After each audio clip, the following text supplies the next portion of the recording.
Alright, so hey guys, welcome to another Warframe video, and today I want to talk about the new Amalgam mods that we can farm from the Ropalolyst, or the Flydalon. Now, these aren't the first Amalgam mods that we actually got a few more of them earlier this year, but the ones we can farm from the Flydalon now are different. They aren't just a slightly weaker version of Serration that also gives you sprint speed, they are weapon specific, first of all, and second of all, they also buff other weapons or weapon types at the same time. Now, the way to get these new Amalgam mods is extremely straightforward. Simply head to Jupiter and play the mission the Ropalolyst. I don't want to spoil anything, so all I'm gonna say is that once you defeat the Ropalolyst, you'll be given a random Amalgam mod as a reward. Now, there's currently only 5 of these in total, and they are the Amalgam Argonac Metal Auger, which gives you 3 meters of punch through, makes daggers, strip 6 base armor with every hit, and it also highlights enemies when you aim down sights. Now, the armor stripping portion of this, when combined with the dagger, is just not that great, even if you combine it with shattering impact on the dagger, because, well, it's a dagger, so you can just put on cover lethality,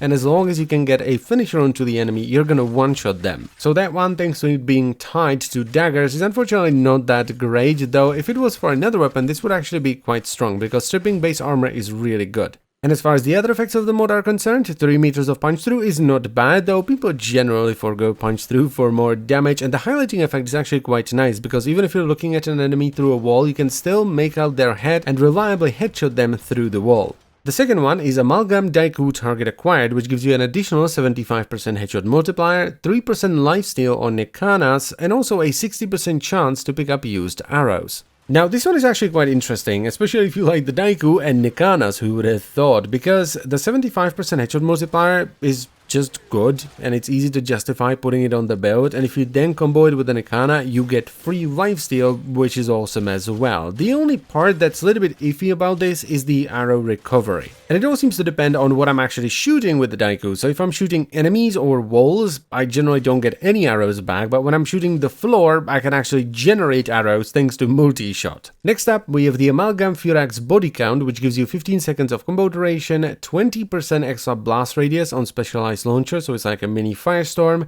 and finally it has an effect where melee kills will knock enemies within 15 meters down. This one is just a no-brainer for the Furax because it's stronger than the standard body count, so why not use it, and you also get more AoE on launchers, and the knockdown thing is actually quite good, especially if you're good at hitting ground finishers. Because what you can then do is simply kill something, which knocks everything down, then you run over to the next enemy and do a ground finisher, which generally kills them and knocks everything down, and so on and so on and so on. In at number 4, we have Amalgam Javelok Magazine Wrap, which gives you 45% increased magazine capacity, makes it so that whenever you parry with a shield, you will reflect 6000% of the damage to the attacker, and it also gives you 90% channeling efficiency when you do a counter-attack via a parry. Now, this is probably my least favorite one, because all it will do for the Javelok is just increase the magazine size, which is not that great. And the parrying thing is alright, it can actually do a decent amount of damage since it amplifies the damage the enemy does to you, so the higher level they are, the more damage they will do and the more damage you will reflect, but I don't know, using the parry mechanic was never a big thing for me.